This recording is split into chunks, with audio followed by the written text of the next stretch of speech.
to see everybody. Hope everyone's staying healthy and safe these days with what's going on in the environment right now. And I want to wish everybody a nice Thanksgiving next week. Hopefully it'll be, I know, a lot different for most folks. So we'll have to just do what we can to follow what our leaders are asking us to do, right? To keep everybody safe. All right. So I guess the first item on the agenda here is to approve the minutes from the last meeting. Josh, I want to thank you for these minutes. Obviously, there was a lot you had to keep track of with all the votes we took. So I appreciate that very much. Excellent job. I think we're going to need you again tonight to do something similar as we're talking through the charter. Hopefully everybody's had a chance to go through it. Is anyone prepared to make a motion to approve? Hi, Aaron Boston. Make a motion to approve the minutes from last meeting. There was an error in the minutes. Okay, Cleone, where is the error? I'm so sorry. There was the first motion that I put forth. It said there was 1 no, but then it said it was passed unanimously. Oh yeah, okay, so it's 6 yeses and 1 no. Right, okay. So the motion was approved, but not unanimously. All right, good catch. Okay, we have a motion on the floor. Is there a second? And then we'll have discussion. Hey, Scott. Hello. We're talking about. Purcell, second. Oh, I've been with you. I've just been trying to get my my video working. Okay, I heard a second from Steve. Thank you, Steve. All right, is there any further discussion? We have one update to the minutes that Cleone just mentioned. Anything else?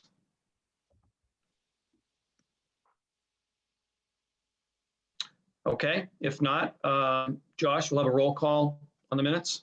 Okay. Ed, Yes. Leone, Yes. Tom, Yes. Steve, Yes. Scott, Yes. Janet, Yes. Darren. Yes. Thank you. The motion was approved, and I will update the minutes. Okay. Thank you very much for that. Josh, I'm not sure how you handle updates to the minutes, but will you make that change and then resend it out, or do you just repost, or do you just post it? I'll make the change right now. If you guys would like me to resend it to you, I can. Otherwise, I just send it to the town clerk. Okay, I think it'd be good if you could resend it back out to the team. Okay. If you wouldn't mind, and then that'd be great. Thank you.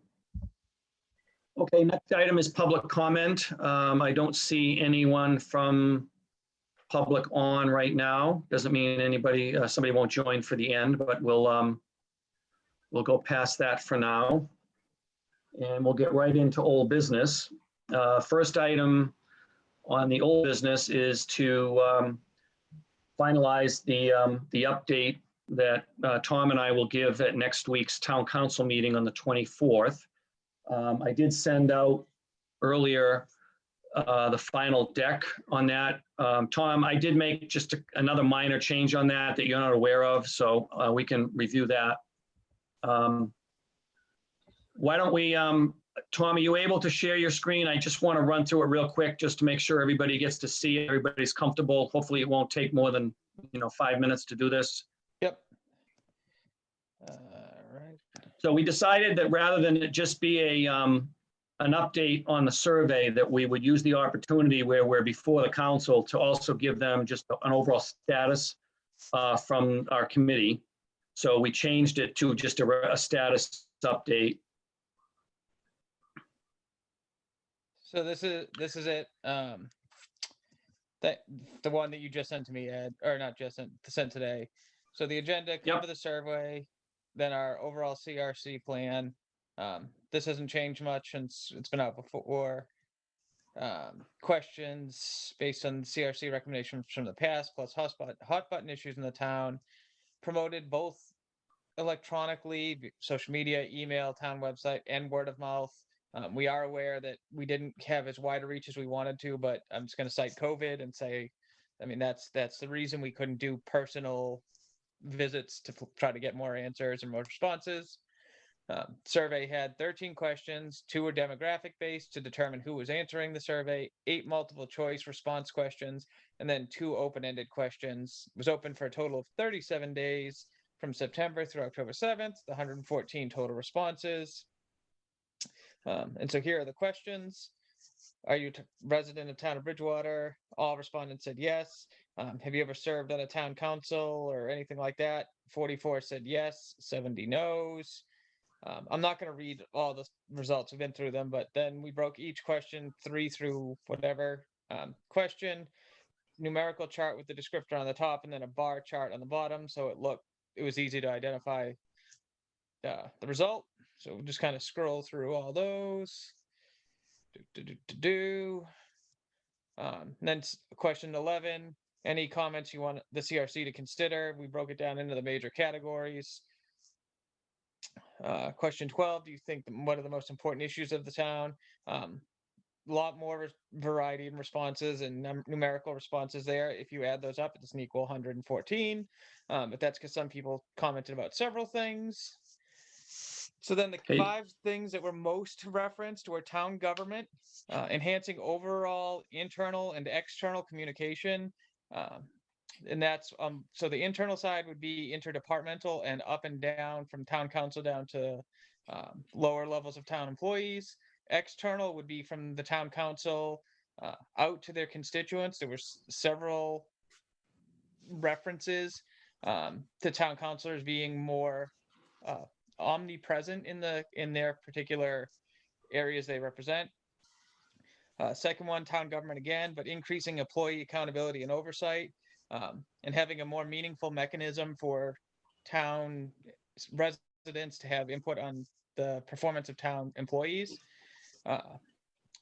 Third one, town council support for keeping but enhancing term limits to kind of clean up that language in the town charter. That's something we can definitely handle on the charter review committee. Town council reevaluating the composition / representation of the town councilors, so who they represent, whether or not we go to just 7 open seats versus silo them into specific geographies or reevaluating those geographies. And then the last one, land development, was maximizing efficient use of land for residential and commercial development. And this ties into a whole bunch of sub-comments about parcel size to tax revenue to future development in the town, what kind of things we should have in the town. So not necessarily something the Charter Review Committee or our group handles, but there might be ways to incorporate some requirements in the town charter to address those comments. But those were the 5 main topics that I pulled out of there. If anybody has feedback on that or sees it different, let me know. Yeah, I noticed that diversity and inclusion wasn't captured as a key takeaway, despite it being mentioned several times in the surveys. Yep. So is that something you think the charter can fix? You're on mute. Sorry. I mean, here we have land development, and that's not a thing that the charter can fix. So at first, that's what I was thinking, and I thought maybe representation captured that. But since you have land development here, I thought then it would be appropriate to put the diversity and inclusion. So my recommendation would be representation composition, to have a conversation, put the diversity comments in there. And the reason for that would be that it's something that the charter could better direct and govern for. But I can replace any of them. We've tried to keep it to 5. Do you guys want to move it to 6 key points and talk about diversity? Or do you want to make it as part of number 4? Or do you want to replace one? So Tom, I guess one question I have is the 5 key takeaways that you have listed here. I'm assuming that these represent the sort of the most feedback that you got in what, either question, is this question 12 in This is to particular? 12. So the key takeaways are really coming out of number 12 Right. or 11 and 12. It's more 12, but I don't disagree with Keeling. I think diversity was, I think when I tallied up the totals, I think was number 7. Number 6 was traffic. We can't do anything about traffic. So I don't disagree with including it. I just think it would be we should either try to make it 5, either by including diversity in number 4 or knocking off one of them. I don't think there's anything magic about having 5. I mean, we could just add one That's fine by me. if we wanted to. That's my opinion. Where do we see the raw data on this?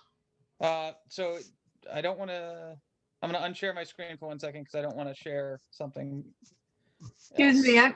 I can hear everybody else, but I'm having a hard time hearing Tom. I don't know why, but can everybody else hear him really clear? Pretty much, yeah. Yeah, I hear everybody else fine. If I turn the volume up, everybody else is like, wow. So, I don't know what it is, but I can't hear Tom. All right. Well, Tom, maybe just try and talk a little bit louder and see if that makes a difference for Janet. Sure. Now I can share my screen again. I don't want to share my personal desktop like I had before. So this is the raw data, Scott. So if the open responses are all here and then categorized over here with the count function at the top. I guess my question is, can you send that out to all of us? You should have it. I might have missed that email then. It was a while ago. It was like mid-October, but I can just resend it. No, I'll find it. So Scott, can I ask you why you're asking to see it? Are you just curious, or are you hoping maybe to look at it and then come to some other conclusions, or what? Oh, I just prefer to see the raw data for anything. Okay. The researcher in me. Yeah, and that was a question I had too, Tom. If any of the counselors ask, if they ask at the presentation, can we make the raw data available? Are we prepared to do that, or do we want to package it in some way? I mean, I think we Or, have you to know, make can- it available, right? And then this might be a We John's do. question. Yeah, we do, but I just don't know if you want to, send the Excel file that you have, or some Well, I other would- way to package it. So here's the only thing I wouldn't want to do is I'm going to unhide this sheet. So we also captured demographic information to identify who people are and their responses, but we also collected their IP addresses that they submitted the survey from. So I don't think that is something that we should be putting into the public record. Yeah. Well, I mean, you can certainly provide it in a PDF file, right? Right. As opposed to giving a raw Excel file. Yeah. That way people don't have access to stuff that's hidden, that we don't want people to see, but we just give them the basic data that, that we're looking at. So We would, sorry. Go ahead, Cleone. As I was looking over the spreadsheet to get prepared, I had not had the opportunity to look over it originally in a lot of detail, but this time I did. And so we would have to clean it up a little bit because some of the categories were not consistent, not too many. And we would need to kind of make sure that, like, transparency sometimes fell under town council versus town council communication and then town council general. So there's a couple of places where the categories were not necessarily consistent. Another example would be when someone mentioned diversity, sometimes we put it under charter changes and then sometimes we put it under town government. So I think we would just need another quick once over to make sure that when people were kind of describing in a narrative, there is a spirit of what they were trying to say that was open to interpretation. And we would just need to go over it one more time just to make sure that we're consistently categorizing some of these comments, because it So there could were- skew the data just a little bit. So there were differences in the reason that that was separated out to town council versus town government in general, Cleone. If it specifically referenced the town council, it went there. If it talked about diversity of town employees in general, it fell under town government. Yeah, I figured that. I think what I'm getting at is if we looked at the specific words and folks are using some of these terms interchangeably, it's almost, you almost have to kind of weigh what is the spirit of what they're trying to say, and not necessarily if they used a certain term, but if we understood that they're looking to diversify town committees versus, I don't know, what another general term, that's the one thing that I was curious about, not getting too caught up with if they use the town in general or the town government, but the spirit of what they were trying to relay in their comment, because not everybody is well versed around certain terms. Okay, so could I ask the subcommittee to meet one more time before next Tuesday night and do two things, sort of finalize that one slide, the key takeaways, and then finalize how we're going to package this so that we can, like, we could tell them a date that we're going to have the data available on a certain date. Would that be, can the committee do that? Subcommittee do that?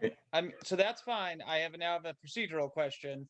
So we voted to accept this data like 2 or 3 meetings ago. Do we need to vote to unaccept it and then re-accept it? Well, we've accepted the data. I think now we're just talking about if we're going to release the data to the public, does it need to have some cleanup? Isn't that what we're saying, or some clarification made to it? That's what I was proposing. The data is fine. I just wanted to make sure where we created those subcategories and tallied it up, that we were being consistent, just in case that it's going to be challenged. Just to Scott's point, what is the raw data? And wanting to make sure that we can feel confident that there was the consistency in those subcategories, not the data itself. Okay. Yeah, and So, Ed, if I could, Yeah. I think, ultimately we can come to our own conclusions as to what, the key takeaways are for this or for that. We should stay in our lane with just the issues that are within the charter. I personally would say take away the land development side, and in the presentation just say there are some other key things that kept coming up that weren't charter specific. For example, land use, land development, diversity, all of these issues that is in the raw data that is available to the town council. And, from our end, we can make it available to the town council, and, we can redact any personally identifying information that is within that data. And that's still So you're- perfectly fine. so you're suggesting that one slide only have key takeaways that pertain to the charter? I think what we do should be focused on our mission of improving the charter. So for that, yes, to your question, yes. And then, Okay, there is other information there that is valuable in the political realm of this town, that the town council, the town manager, other groups may want to see that data and use that data for some other purposes. For us, it doesn't serve our mission. It may Okay. inform and enlighten other people to move forward on other missions that they have. But for us, we've got a big task ahead of us, and we should stay focused on ours, in our lane. yeah, I agree. Anyone else want to comment on that? Yeah, I was thinking, well, I wanted to mention with reference to the takeaways and diversity inclusion, I would think that under category number 4, where we have representation and the composition of the council, I would think diversity and inclusion could fit in there easily. Somehow. You mean as far as the makeup of the council? Well, I would think that would go along with diversity and inclusion. Yeah, I guess we'll obviously have to talk about that, Darren, but you might be right. Maybe maybe there is a place for something relative to that in the charter. We just have to figure that out. So if that's what the subcommittee, well, let's get back to Scott's point. Are we in agreement that we should really only have key takeaways listed that pertain to the charter? Is there anyone that feels differently about that?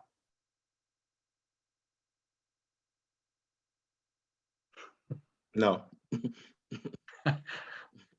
Okay, Not sure. Yeah, but You're to not sure? Cleone, Ed, to Cleone's point, I think it is important that we do inform the town council that these other issues did come up with enough frequency that it is significant and they should take note as a town council. I Yeah. agree. Or maybe that one slide, we can break into two sections. One section would be key takeaways that are charter related. And then here are the top 5 that came up that are important, but we won't necessarily be addressing. Is that another I option? think that, I like that, because, we gathered the data, we know the data, and I think it would be helpful to make note that it's there, and if they want more information, we provide it. But yeah, I think that would be a great compromise. Okay. So why don't again, back to the subcommittee, if you guys can have a quick meeting before next Tuesday and just kind of rework that one slide to have both key takeaways for charter related and key takeaways non-charter related. And then also just review any irregularities that you might find in the data. Cleone, since the diversity is only mentioned one time outside of town government general in a different category, and it's town council specific related to diversity. Just throwing that out there. It's mostly about in town government general category. Okay. So as long as the reason for that is it spans beyond town council to every other subcommittee, every other board, every other council, and including there was a recommendation to create a diversity enhancement committee for the town. Yeah. I mean, we may determine that the best place for diversity related thing is either in the administrative code or some other place, or it may go in the charter. We haven't had that discussion yet. So, but I think it's important, Tom, that if it showed up in the survey and is important enough that we highlight that. That's fine. Okay. So I'm not sure we need to take a vote on this, but is the committee willing to, the 3 of you willing to do that? Cleone, Steve, and Tom? Sure. Yes, what I just did was I shared the final version with my notes so that it'll be a pretty quick meeting, just kind of the observations that I made. So I just invited both Steve and Tom to that document. Great. Okay. So Tom, can you go back to the pre-zone now? Give me 1 second because I moved over Sure. to Cleone's thing, but yes.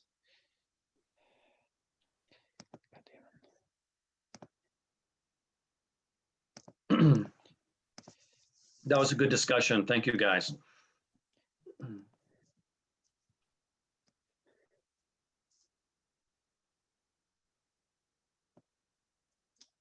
Let me download this and do it the right way.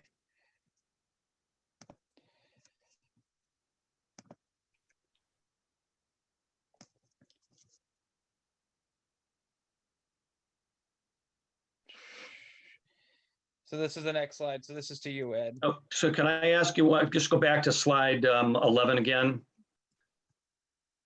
Does it make any sense on 11 and 12 to actually prioritize the list here by the counts? I mean, it is kind of in numeric sequence, but you have 11, 8, 4, and then 11 again. Yeah, I can do What that if- if you want. What if you just prioritize them in numeric descending sequence? Can you do that on both slides? Yep. Okay, great. Okay, if you go down to slide 15, I can talk to that one. or yeah, 15. So then this is one slide we have on the overall status, and just give them some, let them know that the survey was completed. We just went through that. We held 3 public forums, and we also have issued a questionnaire to 21 key town personnel at this point. And I don't know if this will change before the meeting. If it does, I'll update it, but we've only got a 40% response rate on that. I did send, I think, that out to you guys today. It's an Excel spreadsheet that I've begun to populate. It's kind of hard to read because there's so much information in there, but it's at least one place that captures all the responses. As far as the charter review goes right now, we've completed a comparison of the 2014 CRC and the 2017 rules and procedures recommendations. We are currently doing a detailed review of the charter, completing, hopefully tonight we'll complete Article 1 and we'll get somewhat into Article 2. We're also looking at a phased recommendation rollout, hopefully being able to prioritize some number of recommendations for possible consideration using the amendment process. And our hope right now is to have that ready to go for the April election next year. And we'll just leave it at that. I also mentioned that Scott and I have already reached out to Jason Rawlings, our town attorney, with a proposed or an assumed process that we would use to get us from where we are today to that April ballot, amendment process ballot. I sent an email to him last Friday. He finally responded back today. I guess he's been really busy, but we're probably going to end up having a phone call with him, Scott and I, hopefully over the next few days, where we can kind of just pick his brain and get some thoughts from him. He's never been through this before, so it's going to be new for him as well. And he may have to reach out to some other attorneys possibly to get some advice as well. So we'll wait and see how that all works out. But right now, that's our goal. We don't know if that's achievable yet until the attorney weighs in. Okay, Tom. So the next slide, I think, is Q&A, right? Yep. Okay. So that'll end there, and then turn it over to the council president, and then they'll open it up for any questions. Any other comments? You think we've touched on the high points that we needed to? I was tempted to talk about our schedule, but since we haven't really got there yet, I didn't want to open up a can of worms on that with the council.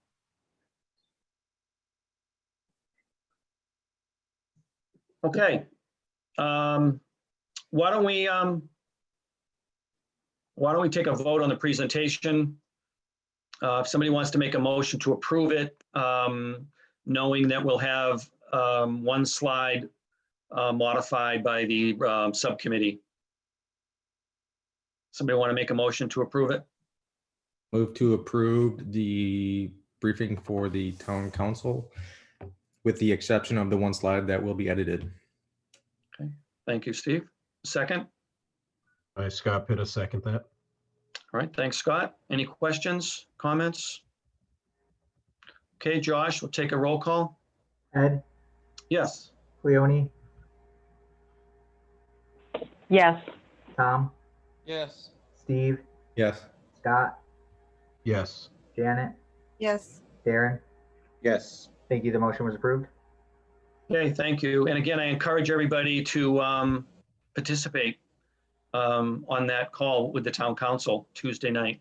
I believe it starts at 7 o'clock. I'm not sure exactly what time we'll be going on. It'll probably be maybe 15 or 20 minutes in. So, okay, next item on old business is the personnel interview questionnaire.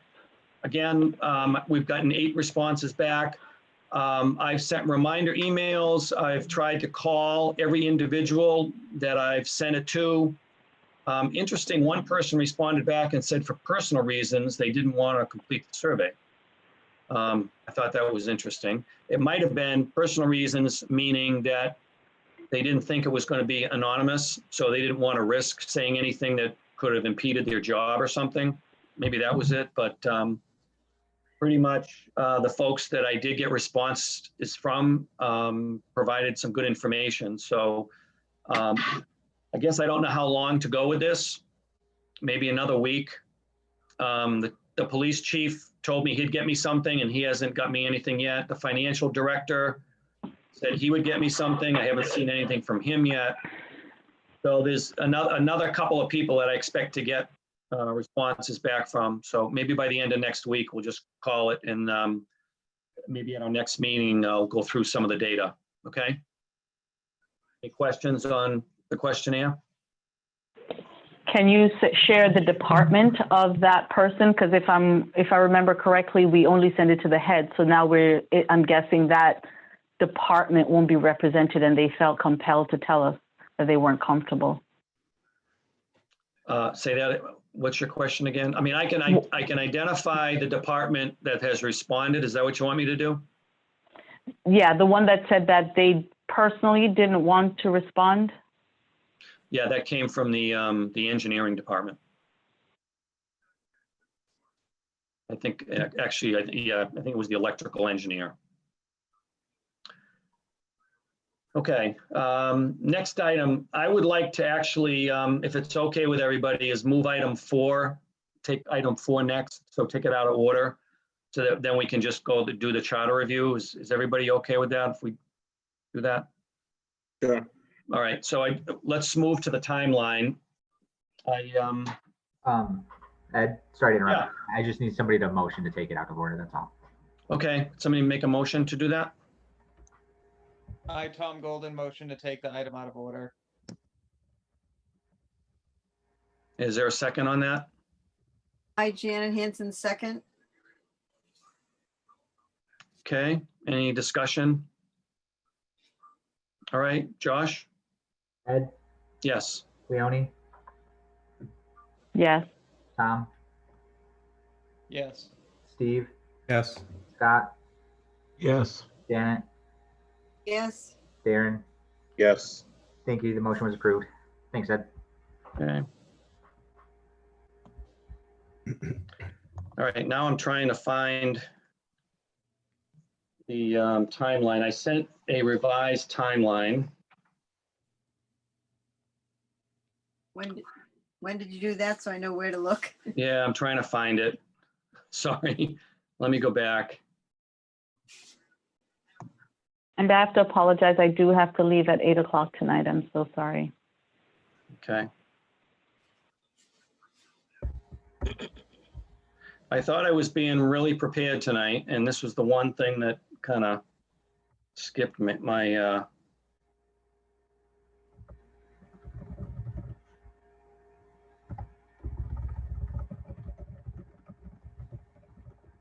Okay, I sent it on November 12th, last Thursday. I'm going to try and pull it up here if I can. Just bear with me.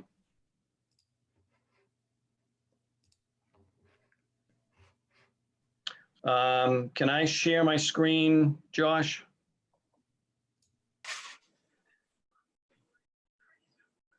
Yeah, we should be all set. Okay.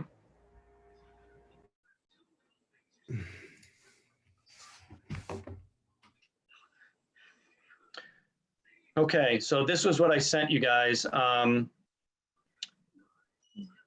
Remember last time I had one schedule, and I think it was Cleone or somebody said, well, geez, you know, we need to really focus on the amendment process as our priority, since that's what we're looking at first. So I pulled out the articles that are right now sort of in queue for the amendment process and put those here on the left side with dates.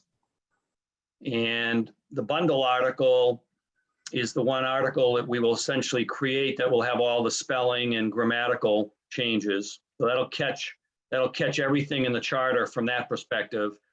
The other articles are the ones that have, if I go up to this slide, Article 1 has the definitions, again, non-controversial. Article 2 had the effective time for measures. It's in section 2.7a. We've gotten some recommendations from the library trustees, section 3.2, that we're going to have to review those. Those would be non-controversial. Article 6 has some capital improvement program stuff and some transfer appropriation stuff. And then Article 9 and 10 have some general things as well. So there may be a few more things we could add in here once we, start looking more in depth at the charter, but this was the initial set. So I'm thinking, again, this is aggressive, but I'm thinking it's doable, that we could, if we sort of stuck to this timeline, and we may go over on some of these, but if we can shoot to have all of the phase 1 amendment process articles reviewed by the sort of the end of January, then we could turn it over to the council, and sometime in February, they would review it. And then they'd have probably a month to review it. And then in March, it would have to, well, sometime in February, end of February, March, it would have to go to the Attorney General's office for the 30-day review. So it's very tight. And that's one of the reasons I want to talk to Jason to see if he thinks it's even doable. And then the phase 2 process, which is the special act, we would pick that up once we finished in the end of January. We would then go back and start reviewing for the special act controversial items. And this would be the schedule for that, would get us to the end of April.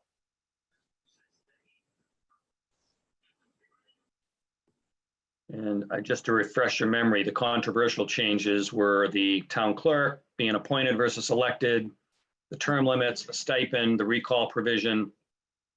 Those are the major ones.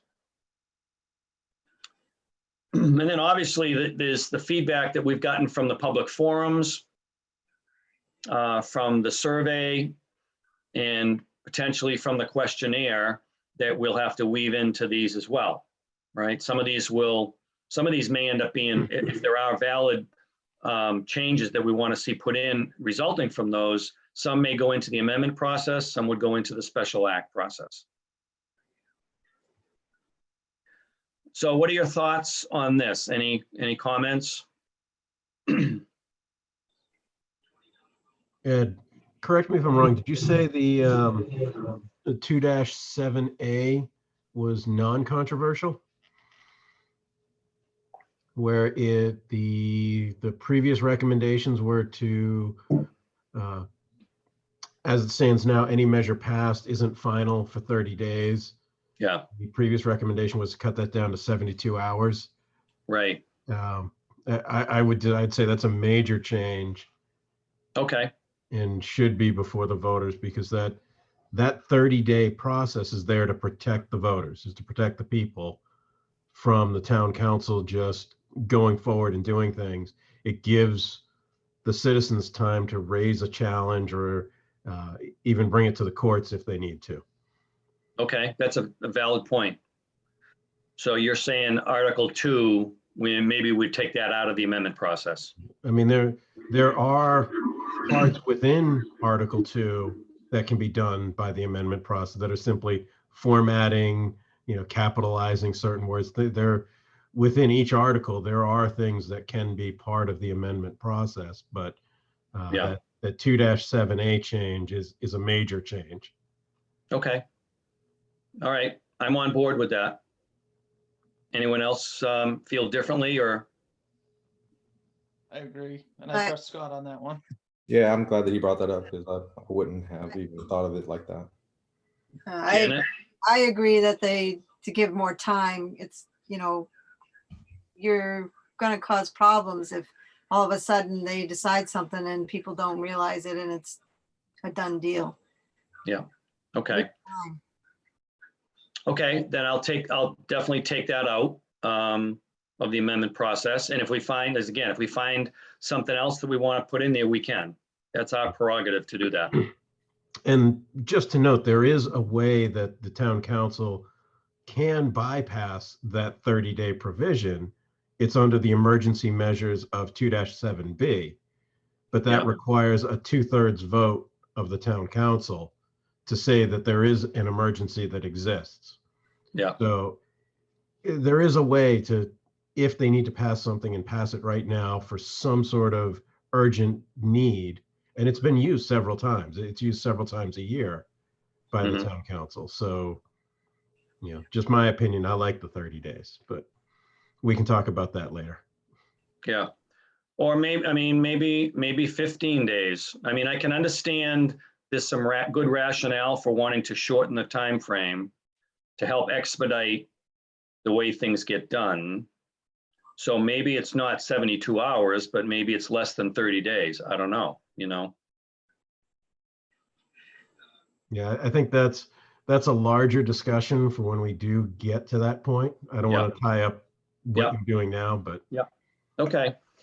All right, good point. So I guess at where we are right now is everyone feel comfortable that we at least start with this schedule and see where it goes? Sure. Okay, again, let's, why don't we take a vote on it? Because we're not supposed to be doing consensus here, unfortunately, because we're doing virtual meetings. If we were physically in a room, I guess we could do consensus, but so would someone like to make a motion to accept the schedule minus the Article 2 effective time for measures? I, Thomas Golden, motion everything Ed just said. Does that annoy you, Scott? no, it was funny. Fair enough. I, Scott Pitta, second that. Thank you. Any further discussion? All right, Josh, take a roll call. Ed, Yes. Leonie, Yes. Tom, Yes. Steve, Yes. Scott, Yes. Janet, Yes. Darren. Yes. Thank you. The motion was approved. All right, thank you very much. I'm going to stop sharing. All right, that moves us to the last item under old business, which is now is to get back into the charter review that we were doing from our last meeting. And I believe in the minutes, Josh identified that we were gonna pick up with the department head definition. That's where we left off. But since then, Scott has sent us a proposal or a motion to adopt a set of definitions that he has gone through. And Scott, thank you very much for doing that. I think this will save us some time. So That was my intent. Yep. Since Is in the every- last meeting, I took on the job of defining chief administrative officer, commission, and conflict of interest, and clarifying those. And then while I was doing that, I just said, you know what, it'll shorten our meeting drastically if I just do the rest of them Yeah, and propose them. And, we can take it and see where it goes, but I wrote it, so I'm happy with it, but I'd like to hear what the rest of you have to say. yeah. I mean, I had a chance to go through it today, so I do have some comments on it. So, but again, thank you so much for doing it because I think it will save us some time. So why don't, now the one thing that I did do when I was reading it is I went through and compared it with what we already approved in the minutes. So some stuff was excluded and some stuff, like you said, you took ownership of, I think, 2 of the definitions. I think conflict of interest, we had voted to exclude that totally. At least that's what the minutes said. Well, then I missed that in the minutes because that was on my notes as one of the ones that I had a list of 3 that. I only had you down for 2. Okay. Yeah. All right. So Well, I how had- do you want to do this? Do you want to just walk through it, Scott? Sure. I mean, I can go simply with the ones that, we'll start with the ones that I just said strike. These were either not used in the document at all, or you can look up in Webster's dictionary. It's just common usage, and really, it's not a term that's special to the charter at all. So I So take that it was- for, I take it for each of these definitions, you did a search of the charter for each one to see if Yes. it was used? Great, okay. Yes.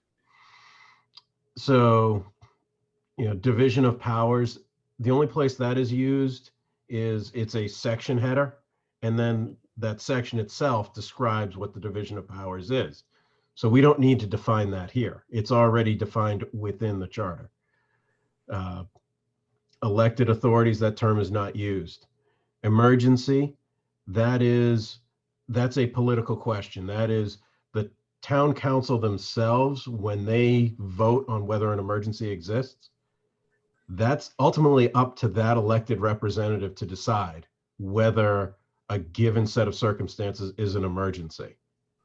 Mhm. And if the people don't like the way that person is voting, then their remedy is either vote them out of office at the next election, or if we get a recall in place, then they can recall their elected official. But that decision must be left to the town councilors to make. Emergency appropriation, that's already defined within the state statutes. What is an emergency appropriation? Emergency measure, that was under the term emergency and emergency measure, those two were linked. If you go in the charter and you read about the emergency measure, that's going back to that 2-7B, the town council by 2/3 vote, if they decide that an emergency exists, then they can bring up an emergency measure and vote on that and have it effective immediately. So again, that's something I don't think we need to define. Okay. Ex officio, again, that's common usage available in the dictionary. It's not exclusive. The term experts, again, that's a common term. Indispensably essential, that I meant to write in there, that term doesn't come up in the charter. Majority vote, again, that's common usage. Powers, that one, I didn't write the explanation there, but I believe that one is when it lists the powers of the town council and the powers of the town manager, it's defined right there in the charter. I mean, it says all the powers are vested in the town council, right? The Yeah, powers of the something to town. that effect, yeah. A procurement officer, the term only appears in the definition section. So, we're defining something not used. Yeah. Again, with reporting relationships. The rule of necessity. This was kind of odd. It's not in the charter, but this might be something that we would consider making its own section within the charter. As far as when, I don't know if anyone's really gone through and read this one, but it's essentially what it says is if you have a board, committee, or a commission and they need to act on something, but there are so many people that have conflicts of interest that would have to recuse themselves, that the board can't act because they lack a quorum. This is a provision that allows those conflicted members to disclose their conflict, get an affirmative opinion from the town council and from the state ethics commission that says, okay, you have disclosed it, it's public, it's not a major conflict, you can go ahead and vote on this. And then once all of those conditions are met, then they have a quorum and they can actually vote and move forward, rather than having something just left stagnant before that committee. I don't think that's appropriate to put in the definition section. That is a policy, that is something that we need to have within the charter, explicitly within its own section, probably within the conflict of interest ethics section of the charter. That's a good call. Same thing with separation of powers, that, it only appears in the definition section. Threshold in elections. I don't think we need to define voters. That's pretty straightforward and clear. So those are the ones that I think we need to just get rid of altogether for brevity and clarity. Yeah. Ed, do you want to stop there, or do you want me to Yeah. go through the whole thing? No, let's ask the committee if everyone is okay with that. Everyone agree with it? Have any questions on the strikeouts? The only one I had questions about and wanted to keep is emergency. With my prior work with the federal government, we made sure we defined that, because it could mean a lot of different things. And in this case, I was thinking that I wanted to enhance that definition so that it would capture health and safety. So that's my only one that I wanted to revisit. Okay, so let me read the definition that was in the 2017 Rules of Procedure for Emergency. It says a sudden, unexpected, unforeseen happening, occurrence, or condition which necessitates immediate action. So that's almost like pulled right out of a dictionary, right? Right. My concern is that if we get too specific with a definition, just from my time on the town council, we had things that came up as emergency measures that we never thought would come up as an emergency measure. And that's the nature of an emergency. It catches you off guard. So if we get too clearly defined on the boundaries of what is and is not an emergency, we may not capture everything that the town council may need to act on. So you're reacting to Cleone's comment that if we put something in there about health or safety, then you're leaving a bunch of other things out. They could be emergencies. That's my concern. It's simply from my experience on the town council, where some people can get very, very nitpicky, where we know what we mean. We know we want to capture a broad group. We know we want to make sure health and safety is included in there. But some people would read it and say, well, okay, health and safety is mentioned here, but what about X over here? If they specifically mention health and safety, then that's all it is. And that's all they're going to see. So that's my concern is, some people can be very, very rigid in how they read. I mean, I see there's no reason why we can't keep the definition in, because it is not very specific, but it does. If you don't put any definition in, doesn't that cause a problem too? I mean, what's the harm of keeping it in as is? I don't have a problem with keeping it in as is. It's, I think it's broad enough as is. It's pretty much right out of the dictionary, and it would capture just about anything. It leaves it really open to interpretation. Yeah, I mean, Yeah, I think that, go ahead, Cleone. Yeah, I'm just working on my previous experience, and when it is broad, it could be anything, and then it does open it up to these subjective things. On the federal level, they talk about the health and safety and physical properties. So at least for me, I'm thinking if it's good enough for the federal government to provide that guidance nationwide, why can't we adopt some aspects of it? Because I can see, and I've experienced it personally as I oversaw these grants, that without that level of clarity, it can be very broad, and emergency should have some boundaries so that not everything falls into an emergency. The purpose of that definition is to elevate something above and beyond the norm, because it's for the purpose of overriding some of these safety nets or these checks and balances, right? So you're going to be pulling the emergency card to possibly shorten a time period or shorten public comment or reduce input. And so I, at least for me, I would be advocating for it to have some clear definitions. If a citizen wants to protest, like why wasn't I given 10 days?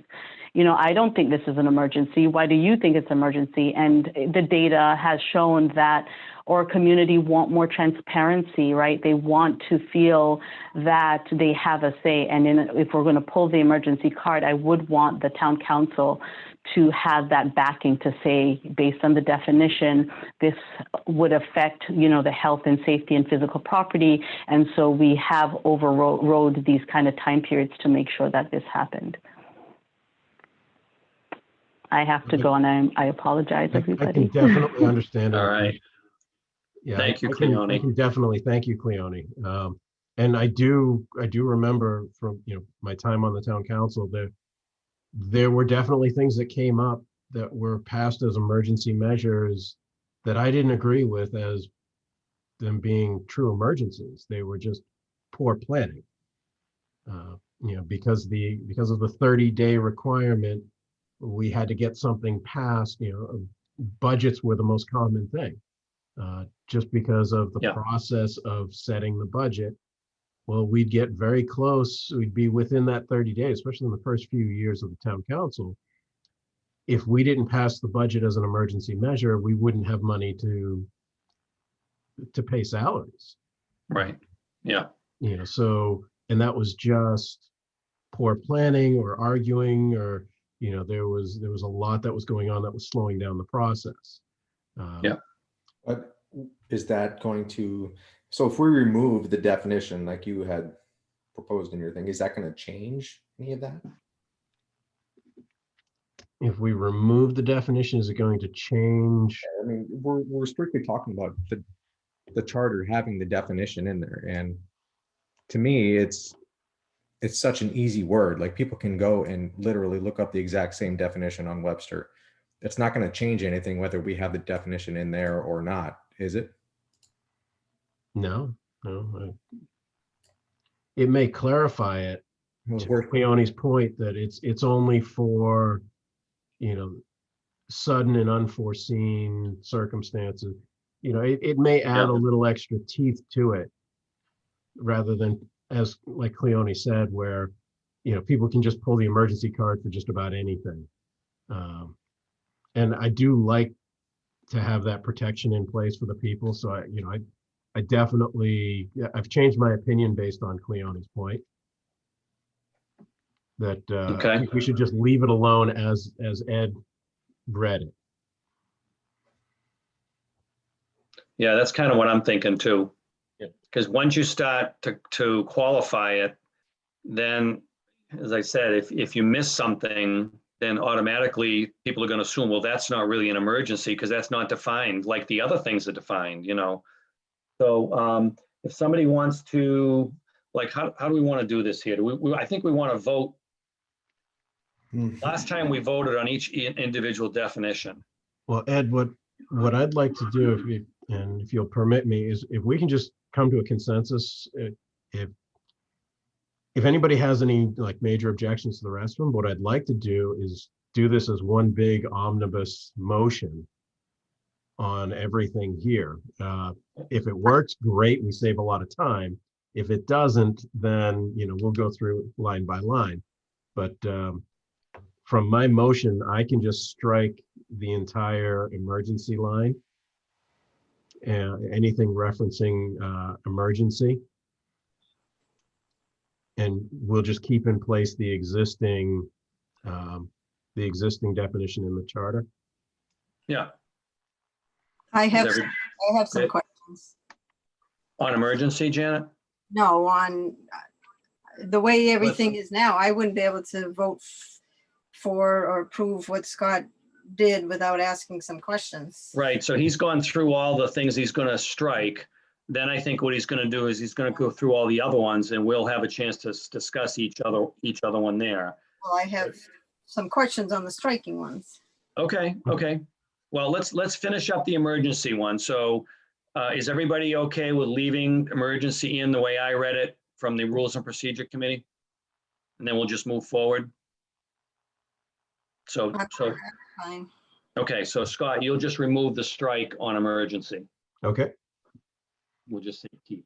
Okay. So Janet, you want to go through your comments on the other strikes?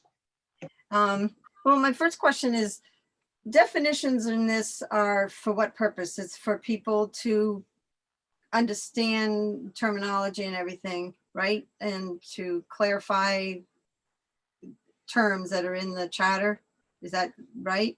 Yep. Yeah, And I know some of the definitions you can say, sure, they can Google the information, they can look it up in a dictionary, but if somebody's reading the charter, they're not going to want to have to go to another source necessarily. I think we should incorporate into the charter, whether or not you think it's obvious or not. But one simple thing was voters.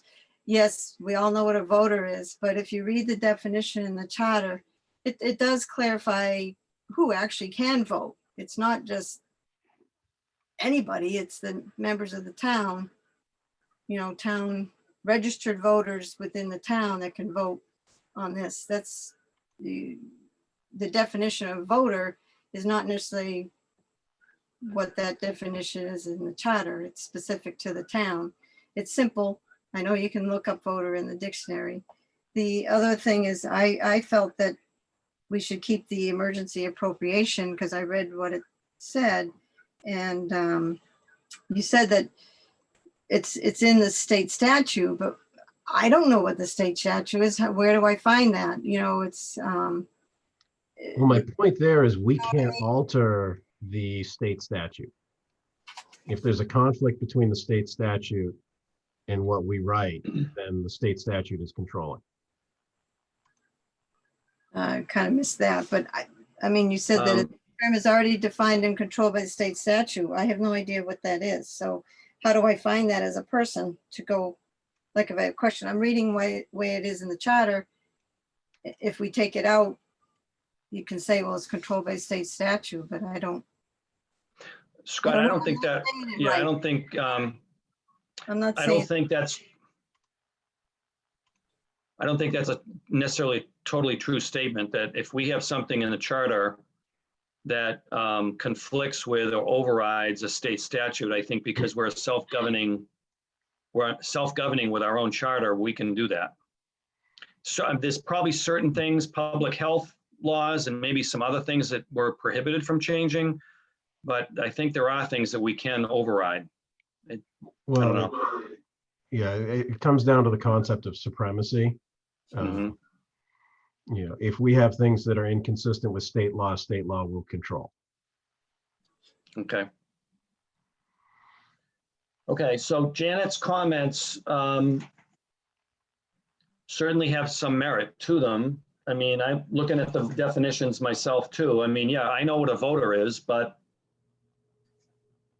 it's certainly from a convenience perspective. If somebody is reads the charter and they find a word that they're not, or they need clarification on, they have to go outside the charter and look for the definition as opposed to just going up to the table of contents and finding it.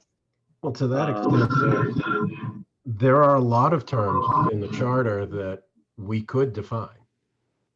Yeah, right. And that are readily available that, I mean, yes, you can look at the word voters and say, well, is it voters within Massachusetts, voters within the United States? This charter only pertains to Bridgewater. So it would be the registered voters of Bridgewater. Yeah, right. I mean, we can get into, what is the definition of powers? And I mean, there are a lot of terms out there that we could go out and add into this. Well, that brings me to powers. You said to remove that. I was reading the definition. It says what the difference between, I don't have it in front of me now, between the all powers not given to the town manager are to be exercised by the town council. That defines what powers are. I don't know. Just some of the things I was finding interesting myself, because I'm naive on the charter, so I'm learning as I'm doing here. And And my point there with powers was that is already handled within the charter. There's already a section within the charter that talks about the division of powers. okay, So this was really just a redundant part that we didn't need. okay. Um, The other question I had was just for my own information. I was reading individual petition. You wrote a petition signed by less than 150 voters, but I was reading in the charter, it doesn't mention less than 150 voters. So Yeah. I just was questioning if. As I wrote that, I can explain that. If you look at group petition, a Yeah. group petition is a request signed by at least 150 voters. Right, The way the charter definition is a petition signed by a single voter. There was no definition of any sort of a petition for 2 to 149 voters. So there was absolutely nothing to call that within these definitions. So to clean that up, since a group petition requires 150 voters, anything less than 150 is an individual petition. That was my logic and reasoning for why okay, you got 149 signatures. It's not really an individual, but what are we going to call it?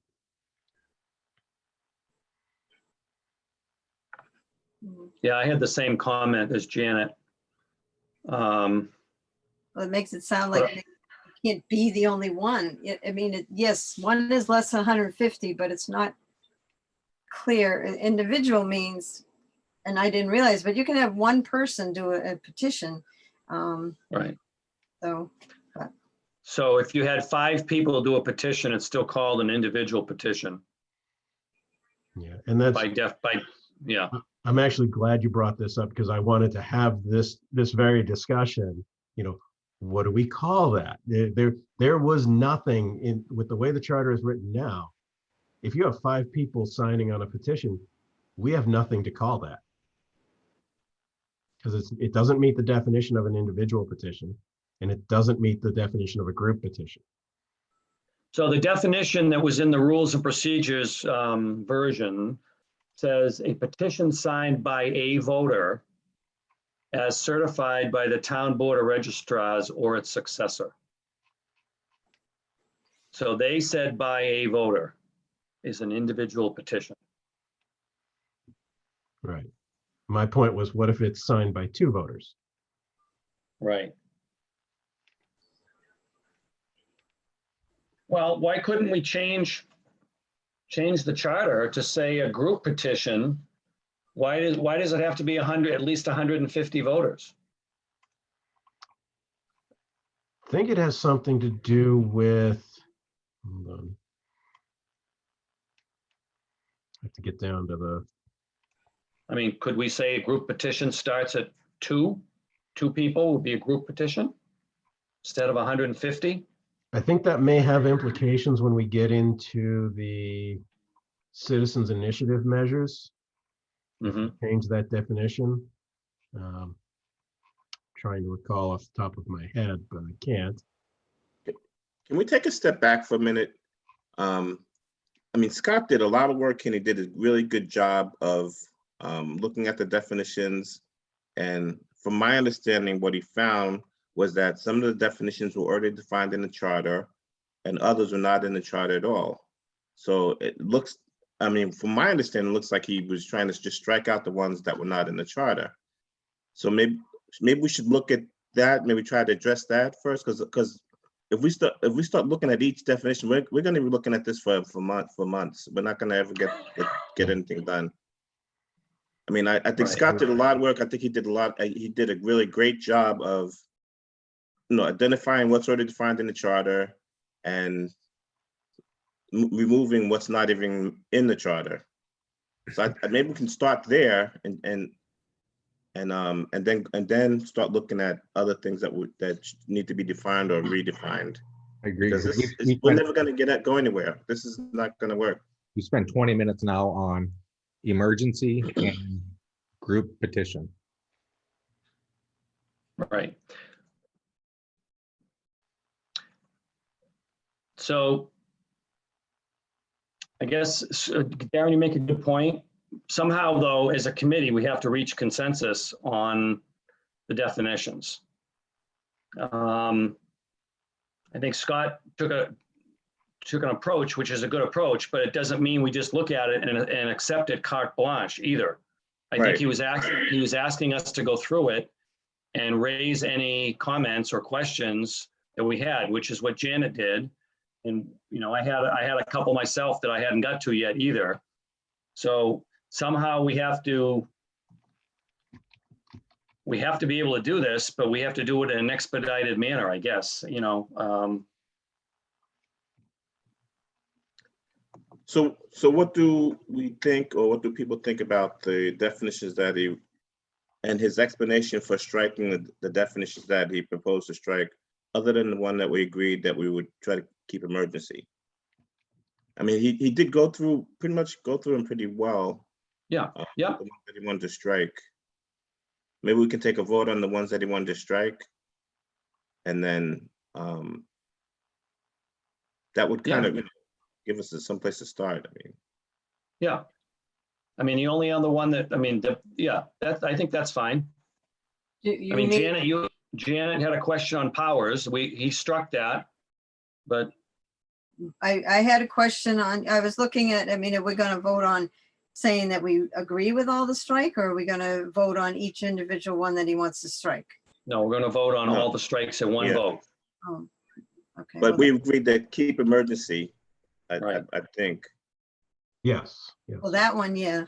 Yeah, but when he described the ones that he wanted to strike, he basically, from my understanding, he basically said the ones he wanted to strike, he chose them because they were either already defined in the charter or they weren't even mentioned in the charter at all. Not all of them. Some of them because he thought they were easy to find on your own.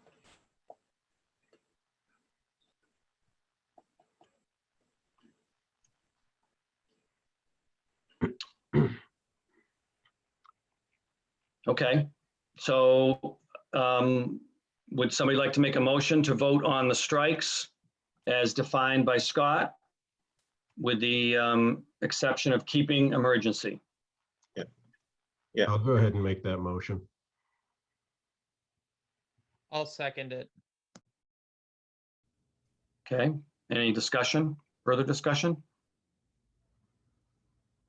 Okay, Josh, we'll take a roll call on the strike definitions.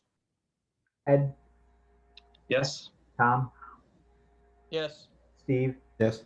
Scott, Yes, Janet, No, Darren. Yes, Thank you. The motion was approved. Okay. Why don't I suggest that, Scott, you start going through the other ones, and if there are specific comments that people have, we'll do one by one. I mean, I don't know how else we're gonna do this. all right. Well, Ed, and another way we could do it is ask if there, of the rest of them that are not stricken already, does anyone have any comments or additions or suggestions for any of the others? That way I'm not going over stuff that we all agree on. Okay, We'll start with Chief Administrative Officer. Is everyone good with that definition? Yep. Commission? Yep. We already talked about conflict of interest, and that I think I overstepped my bounds on that one. So we'll go to district. So that's excluded. We voted to exclude that Right. last time. Yep.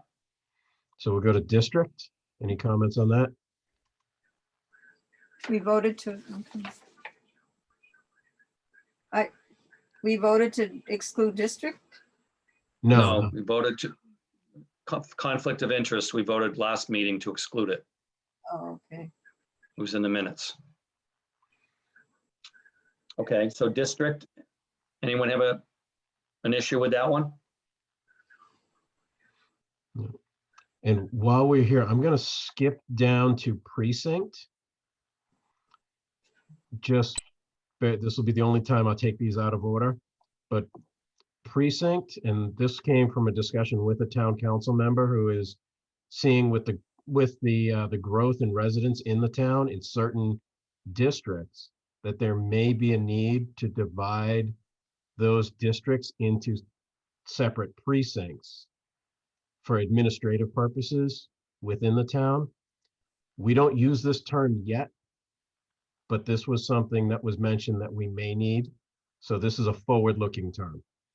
So a precinct would be a subdivision of a district. And that's why that's there. Yeah, it's funny though, Scott, when you go to vote, you vote by precinct, right? Technically it's district now, but the signs all said precinct Precinct, from yeah, the old form of government. And to Right. save money, we just didn't get new signs. I gotcha, okay. That's all it is. Signs are Okay. expensive. Yeah. Any questions on precinct or thoughts? Or district, Or right? We're doing both of them? We can do both. They're tied together.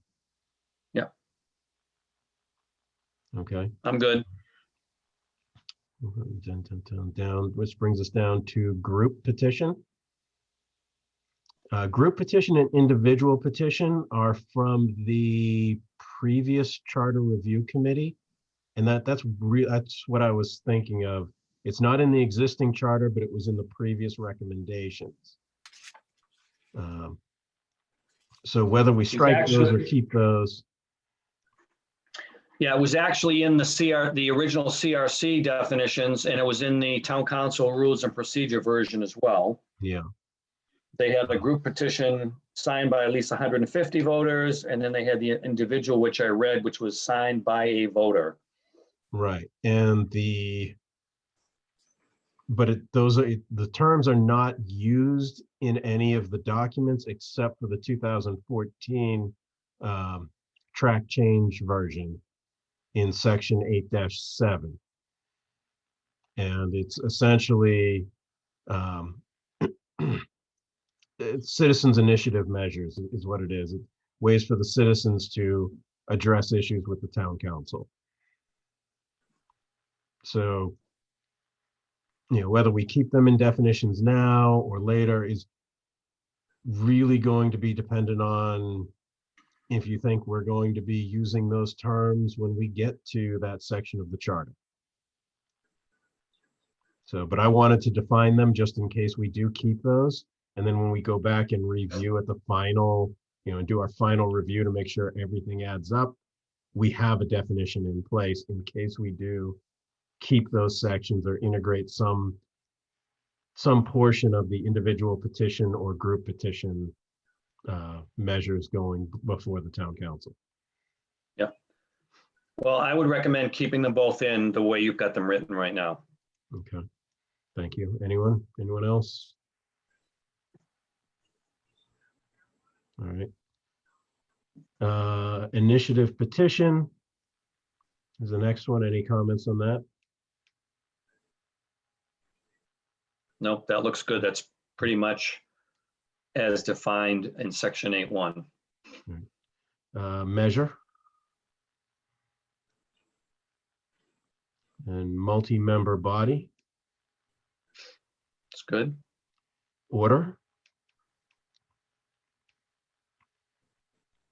Ordinance.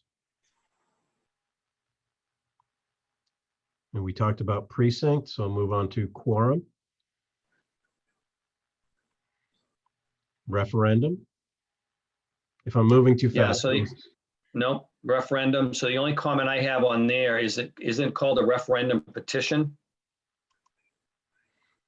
Or is it just a referendum? I think it's actually a petition. It says a procedure by which the citizens may seek to repeal a law. So it's a referendum petition, not just a referendum. I think you might be right. As petition in the other copies. Yeah, there's, yeah, citizen referendum procedures, citizen referendum petition. So what you've defined is the petition here, so that's just why I said that. Yeah, Can we go back to the quorum for a second? sure. Just so I understand, I know what a quorum, you have to have so much. On this particular one, it just mentions the town council. Is that used as an example or is that for, because don't you need a quorum for any of the committees? Like the historical committee needed a quorum, and planning board needs a quorum. So Right. is that just as an example, the town council would need 5 members on that definition? Yes. I.e. a quorum, town council would need 5 or something. Right. Well, the reason I had this in here is in case we have, let's say we have 2 town council seats that are empty. Under that scenario, you'd have 7 seated town council members, and you could have, with 4 town council members, they could vote on anything out there. This would require at least 5 town council members, Yeah. even if they only have 7 seated. Yeah, no, I understand that. I'm just saying, is a definition of quorum pertaining only to town council here, or is it for definition of quorum on any of the committees? Well, I think the rest of the committees are defined in that first line, that first sentence. Okay, In the absence of any law or rule fixing the quorum, it consists of a majority of those entitled to act. okay, So if you have a 3-person committee, then 2 people would be the quorum. okay, But that second sentence is, my intent there is no less than 5 town council members would ever be a quorum. okay.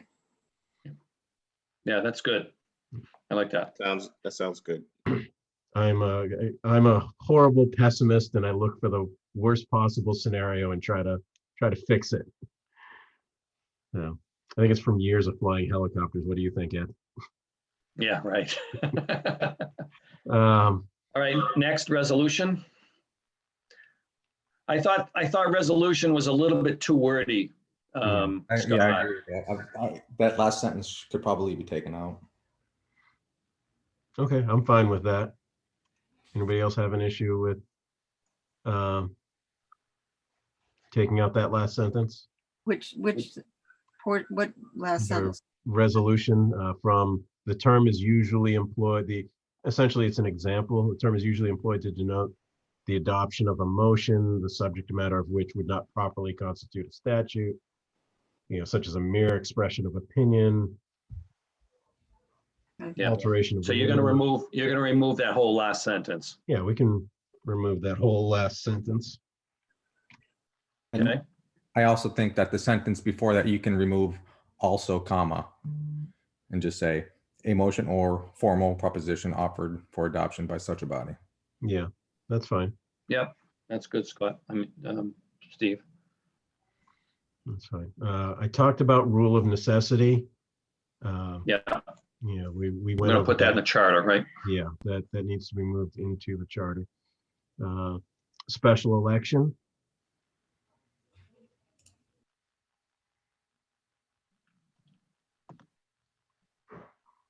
My only thought on this one is that it might not have to be an emergency. Okay, In other words, you could call a special election for anything that you wanted. It doesn't have to be an emergency. okay, You could say an election for a particular purpose it's like out of sync with the, I don't know, not, how about this? We just take out everything from 4 to emergency. So it's an election out of the regular course. yeah, great. Yes. And then it has an example. Yeah, that's fine. Yeah, I would change, instead of as, I would say, for example. For example, one held to fill a vacancy arising. And those would be 2 sentences. Okay, that's good. I did some of this at 1 o'clock in the morning, so if you see any typos. All Uh, right, supplemental appropriation. That looks good. Agency, and in the charter, it says town agency or agency. I would like to just change this to agency, and it would be moved up, but I left it in that spot on this document because that's the order in which it goes on the charter. So is the Yeah, we gotta, term agency is used throughout the charter? Right. But I think agency is the operative word, not town. Yeah, right. Okay, so the definition would start with a board, commission, or committee. That's the definition. Yes, And it would move up in the alphabet. yes. Yeah. We'd move it up in alphabetical Okay. order, but I left it here just because if anybody was doing a side-by-side split screen, it would, fit their flow. Town officer, That looks good. and whole town council, full town council. I don't think we need that. Okay, so you think we should strike that? Yeah, Everyone else I'm agree? trying to understand that. I'm okay with that. Yeah, I'm fine with that too. Why would you remove it? What's the purpose? What's the I think purpose of having? mandatory, full town council, whole town council, all members. Yeah, I guess I question the need to have it. I mean, is that term full town council actually, I don't think that's used in the charter, is it? Why would we define something that's not even referenced in the charter? Did I miss that one? Yeah, I think it's not in there, huh? For the purpose of voting on certain required, is that something separate than having the quorum and stuff? There are certain measures that require I forget what they are, but there are certain measures that require a unanimous vote of the town council. So why wouldn't you keep that in there? Or is that addressed somewhere else? That might be addressed in the rules and procedure, the town council rules and procedures. I don't have that in front of me. I'd have to dig online to try I to don't find see, it. I don't see this definition in Yeah, the rules and procedures version, so I I would, say we strike it. you would strike it if it's not there? Yep. Meaning it's not necessary? right. If it's not in the charter, then it is kind of silly for us to define it. So it's not under the definition of town, in the Yeah. section of town council? No, Yeah, I am doing document search now, and yeah, the only place it's showing up is in the definition. So I missed that Yeah. one. That's my bad. no problem. Okay, all right, so we went through everything here. We've already voted for the strikeouts. Actually, let me take that back. Yeah, which version? Looks, it's the blue one, section 4.1. Yeah, majority vote of the full town council. Talks about the appointment of the town manager. So we may need to keep that one in. So a majority vote of the full town council versus a majority vote of the town council. Those can be two very different numbers. A majority vote of the Okay. town council with quorum, you'd have 5 members present for quorum and you could have 3 vote. Yeah, but I So do- why wouldn't we, when you said all current members, why wouldn't you say all 9 members of the town council? Because that number might change. That's only going to change through a charter change, so it'd have to be changed here as well then. Right. I mean, we Okay. might not have to define it because it seems self-explanatory, but yeah, Yeah, I could go either way. same line. If that number changes, then, well, hold on a second. Let me gather my thoughts. Yeah, so I don't think that needs to be defined. I would say keep it. That's my vote. I could go either way. I don't think there's any harm in keeping it. Let's put it that way. If it is mentioned and you verify that it is mentioned in the charter, then if somebody questioned it, at least there's a definition now. So let's leave it. That's my opinion. Are we good? I agree. Okay. All right, can we, I guess I'll make a motion to approve the remaining definitions as written and as discussed. I'll second. Okay, any discussion? Further discussion? Okay, Josh? Ed, Yes. Tom, Yes. Steve, Yes. Scott, Yes. Janet, Yes, Darren. Yes. Thank you. The motion was approved. Okay, thank you. Scott, do you think you could provide an updated version of this?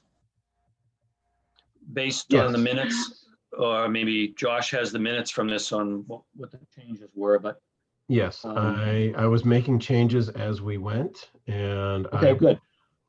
I will email this over to you and to Josh. Okay. Because what I'm going to start doing is now, as we start making changes to the charter, I'm going to create our version of the charter. So that'll be the document that we'll start to look at as we make our changes to it. We have a red line, we have a blue line. I don't know, maybe I'll make it an orange line or something, or purple.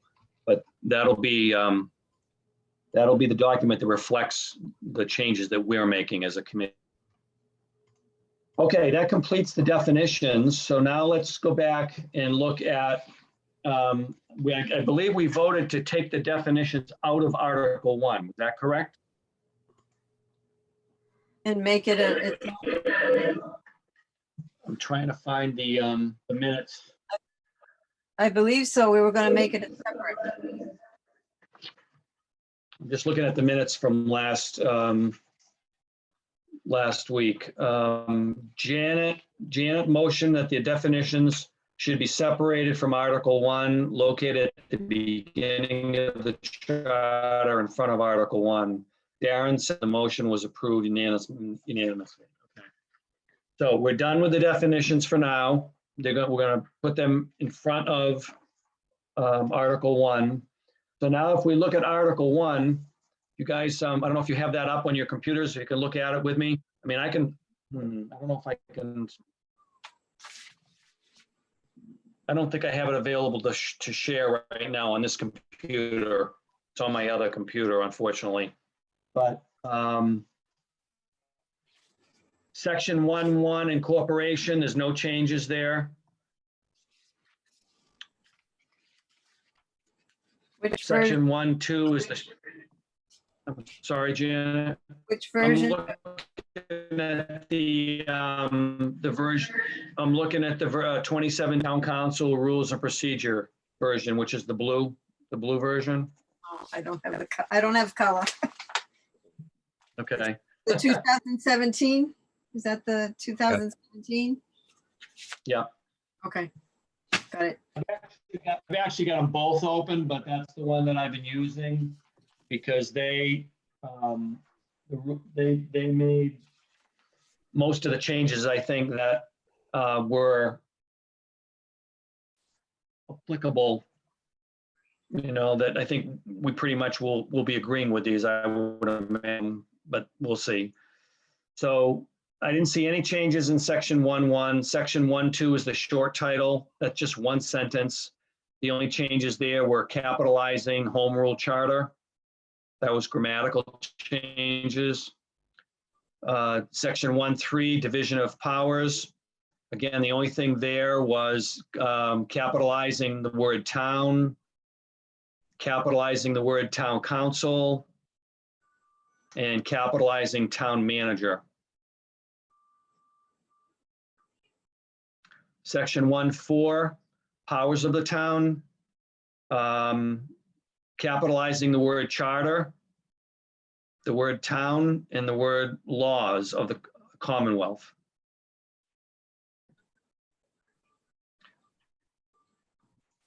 Section 1.5, interpretation of powers. Capitalizing the word town, the word charter, and that's it. The words section. I don't know why, yeah. The S in section was capitalized as well. Is it supposed to be? Section 1-6. Well, I think that's sort of a position they took, is that anytime there's a reference to a section, they're going to capitalize the S on section. So as long as it's consistent throughout the whole charter, yeah, I mean, it does represent a section of the charter, so they want to highlight that. Okay. Section 1-6, intergovernmental relations, just a capital T on town. The next section, 1.7, is the town seal and the town flag. There's a whole bunch of capitalizations in there. Town, town council, mostly the word town was capitalized, but nothing else has changed. Section 1-8, which is the whole section about ethical standards. The only thing that changed there was the word town, the capitalized. And then we came upon the definitions, which we've already done, and those were moved out. So that basically covers Article 1.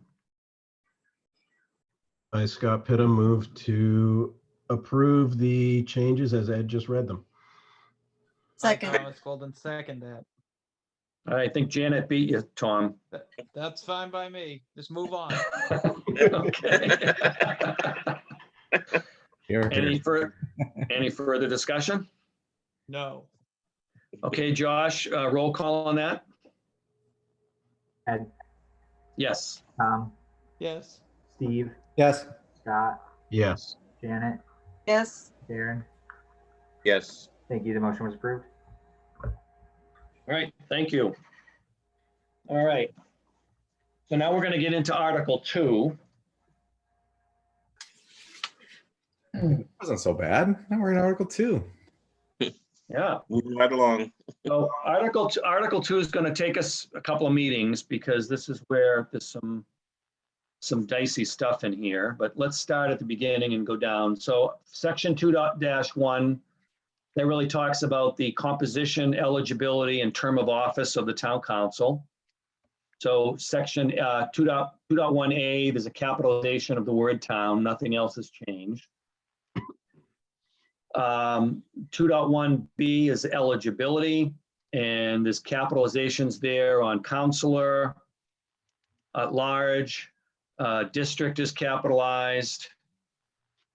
So you can see the the grammatical changes there, the capitalizations. So that's all that changed under eligibility. Is there anything there that we feel at this point we want to change on eligibility? Like if it says here, if somebody moves out of town during the term for which they're elected, the office shall immediately be deemed vacant and filled in the manner provided in Section 2-5. So we agree with that, that if somebody's a town councilor and they move out of town, then the seat becomes immediately vacated, Right. Yep. right? Right. Okay. Yeah. Yes. Right? Yep. Okay. So if then it talks about a counselor moving from one district from which they are elected. So somebody was elected in District 1 and they moved to another area of town. Now they're in another district. Talks about what happens here. It says, so if they move from a district from which they're elected or is removed by a change in district lines, and more than 14 months remains of the term for which they're elected, the office shall be deemed vacant and shall be filled in the manner provided in Section 2-5. So if it's less than 14 months, then they would continue to fill out their term. It says less than 6. which is less than 14 months, but what Yeah, happens? okay. Yeah, if less than 6 months of the term remains, then the counselor who remains a resident of the town may continue to serve during the term for which is elected. What Right. happens? What happens in between the 8 months in between that? Does that make sense? Am I doing the math wrong? Let me read that again. Oh, so So if they move and it's more than 14 months remaining in their term, then we get it, select a new counselor. right. Right. If there's less than 6 months on the term, Then they can finish out their, yeah, so I see what she's saying. right, they can finish it out as long as they're a resident. What if it's 12 months? Or what if it's 10 months? It's vacated, right? So we have to, it just waits until the next election. I mean, it talks about more than 14 months and then less than 6 months, but what if it's 10 months? Right.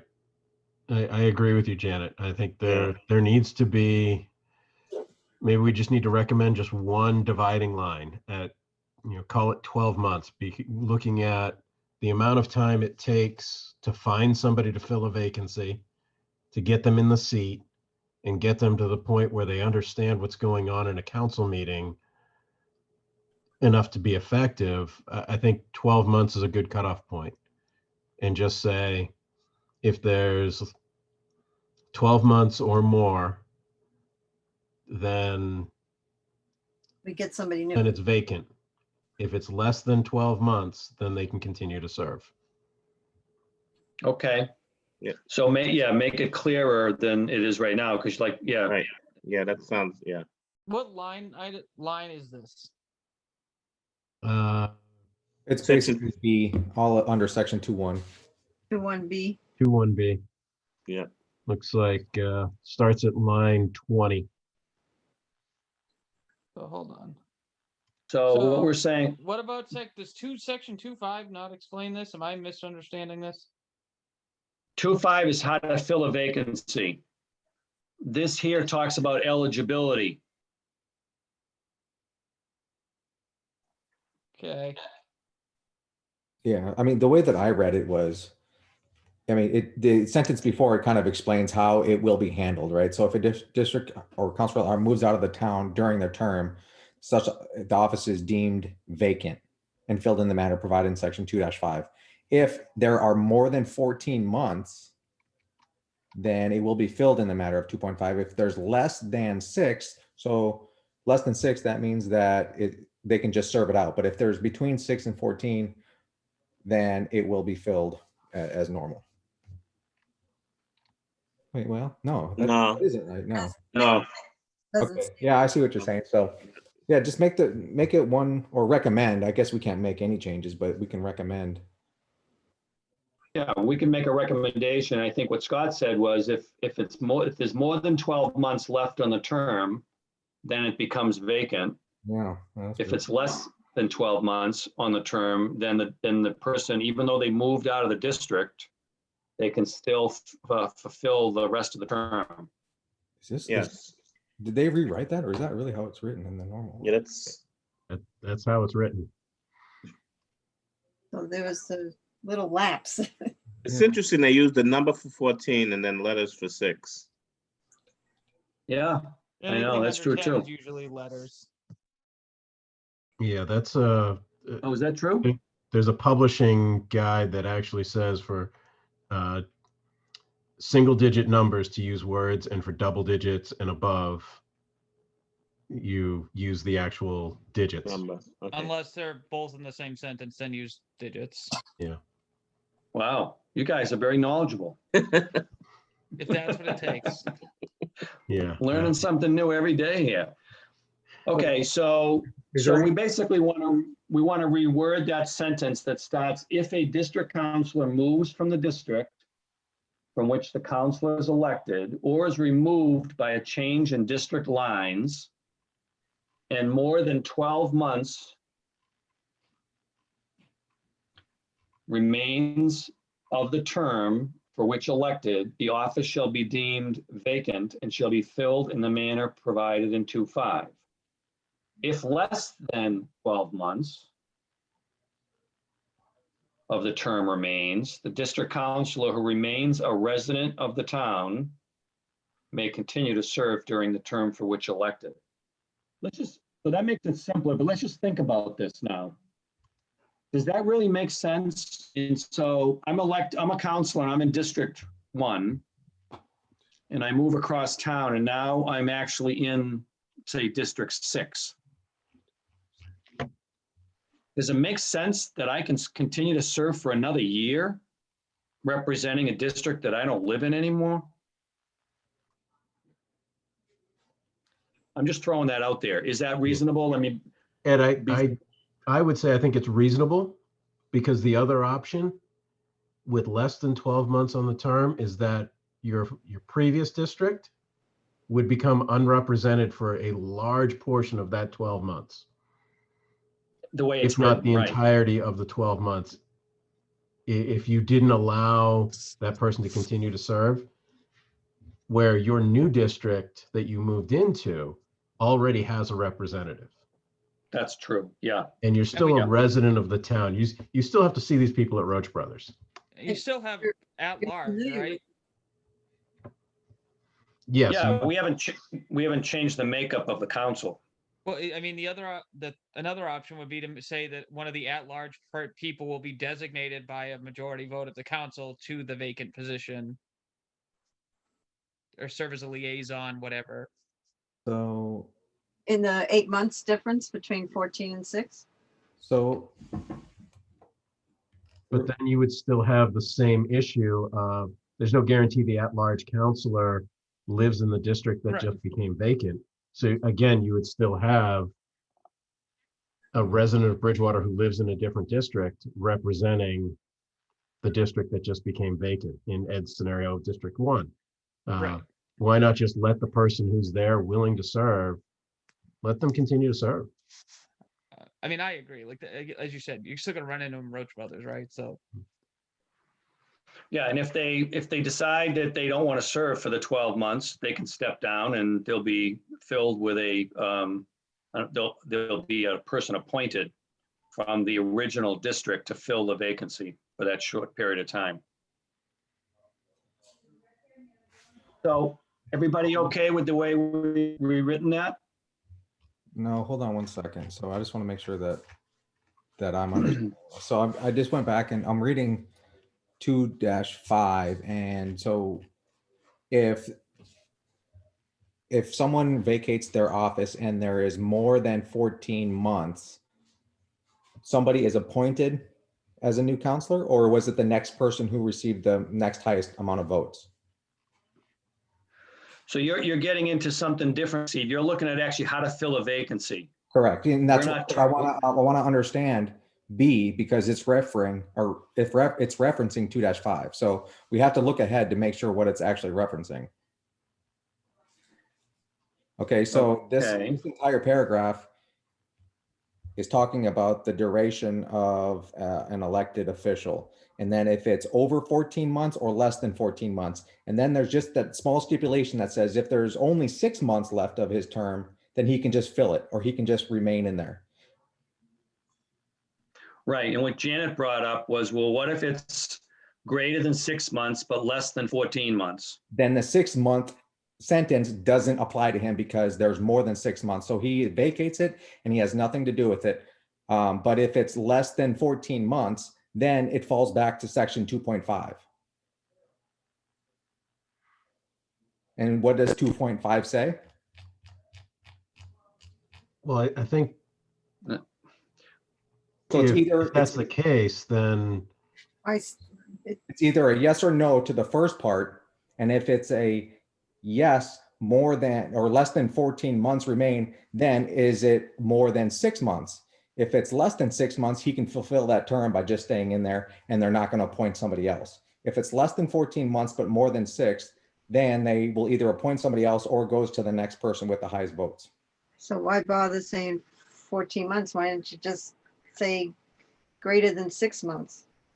whenever they Sure. made this, they had to come up with one particular line, and it seemed to be an 18-month deal. So again, we have to remember what this section is talking about is eligibility to be a town councilor Right. when you move district from one district to another, right? That's all that this section is talking about. Are you eligible to continue to serve if you're currently serving one district and you move across town and now you're in a new district? Mhm. What happens when that scenario, is there? Right, So I what just it's, what, want to make sure that we're all on the same page. There doesn't need to be something between 6 and 14 months, because the way it's written is fine, right? The very first part of that is either it's a yes or no. which, starting with, it says, if a counselor moves, where are you reading, Steve? I want to make sure I'm with you on this. That's fine right there. If a district council or councilor at large moves out of the town during the term which elected, the office shall No. immediately be deemed We're vacant. not talking about moving out of the town. We're talking about moving from the district from which they were elected. Or if the district lines are moved. Yeah, that's fine. It's all the same, really. If a district councilor moves from the district from which the councilor is elected or is removed by a change in district line and more than 14 months remain, it does the same thing as the previous sentence. You just refer to section 2.5. Now, if there are less, this last sentence basically says if 6 months remains, that district councilor who remains a resident of the town may continue serving. So that's just something that's added on to it. So if it's obviously less than 14 months, then they fall to section 2.5. And if it's less than 6 months, then they can still serve even though they're not in that specific district. I don't see it. I don't Yeah, see that either, No. Steve. I'm not reading it that way either. No. I So see a let me, huge gap between 6 months and 14 months. Yes. I do too. So what it says here is that if I'm currently a counselor and I'm in District 1 Okay. and I move across town and now I live in District 6, right? But how many months? And what's that? How many months? I are have a left? 3-year term. When I got elected, I'm on a 3-year term. Okay. So when I move across town, say I have 20 months left now on my term when I move. Yep. If I have 20 months left, then this says that my District 1 position that I held is going to go vacant, Correct. and they're going to fill it using section 2-5. That's right. That's one scenario, okay? Let's say now, instead of having 20 months left on my term, I only have 5 months left on my term. Yep. So if I have 5 months left on my term, this says that I can, even though I'm not living in District 1. That's correct. Now the third scenario, say I have, it is 10 months left on my term. What happens now? I've got 10 months left on what is the charter telling me I can do? Nothing. You're in limbo. What does section 2.5 say? 2.5 does not talk about eligibility. That talks about how to replace a vacancy. But we haven't said that my position is vacant yet. If I have 10 months left on my term, this section is not telling me whether that position is vacant or not. If it is vacant, then yeah, you use section 2.5 to fill the vacancy. All right. Does that make sense? No, it does. Okay, yeah. I get what you're saying. I just read it as that it's in either or, right? It's either yes or no. And then if it's, well, I guess I was thinking either way, you got to refer to section 2.5 for how it's going to be. Yeah.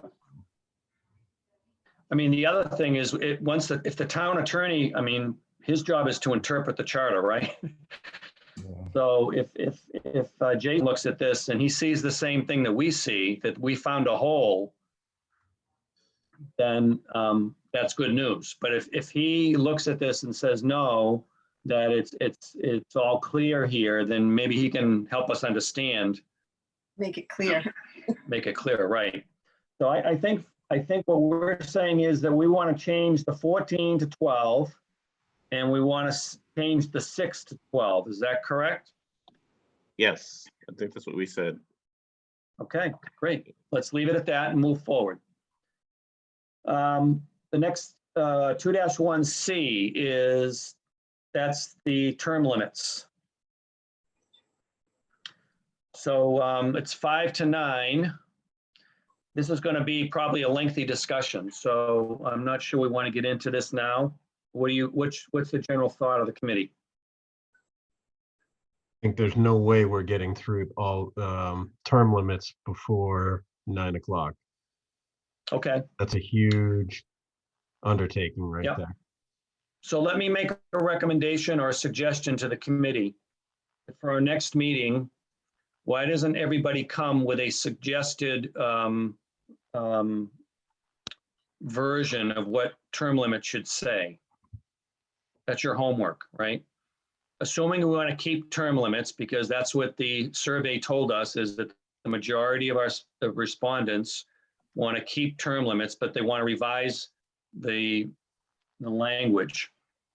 So why doesn't everybody try and come up with your version, and we'll jump into that on our next meeting. Which article, what am I looking at again?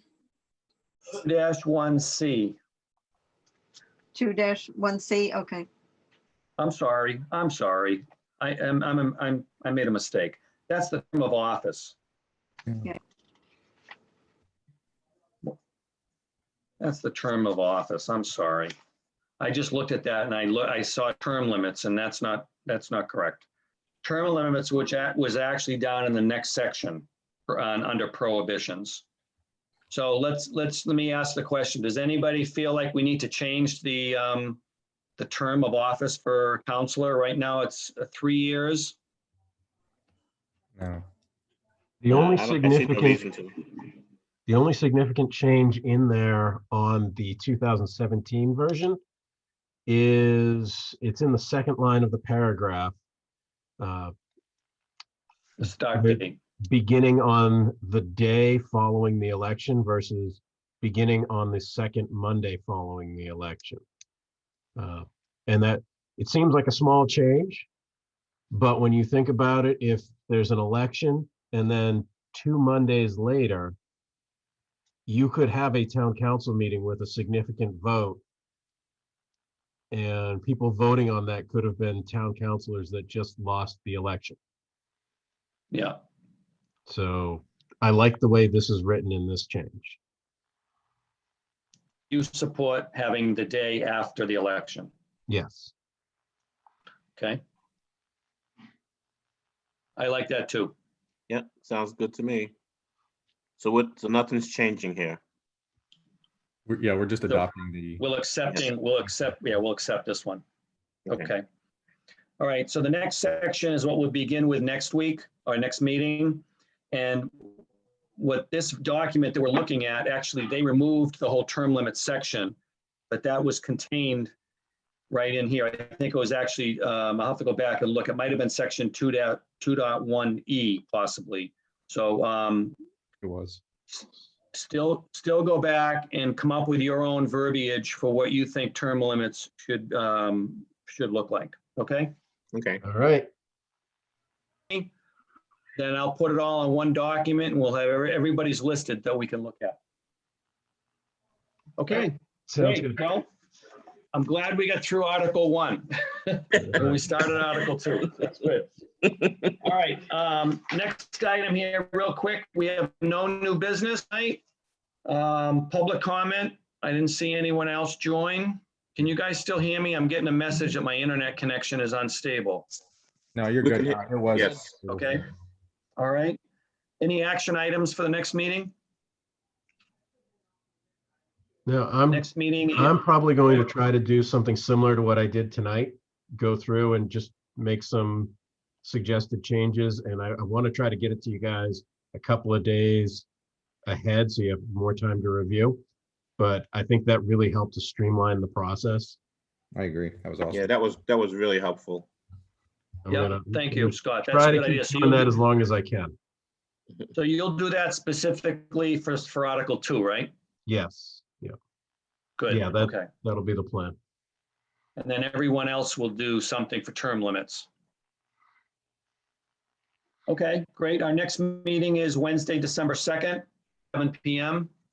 And we have 5 Wednesdays in December, so we've got 3 meetings that hopefully we can take advantage of that additional Wednesday to, continue to move forward. So I thank everybody for your time and efforts tonight. Can I have a motion to adjourn? Scott, Darren. move to adjourn. Darren Boston second the motion. Thank you, guys. Any discussion?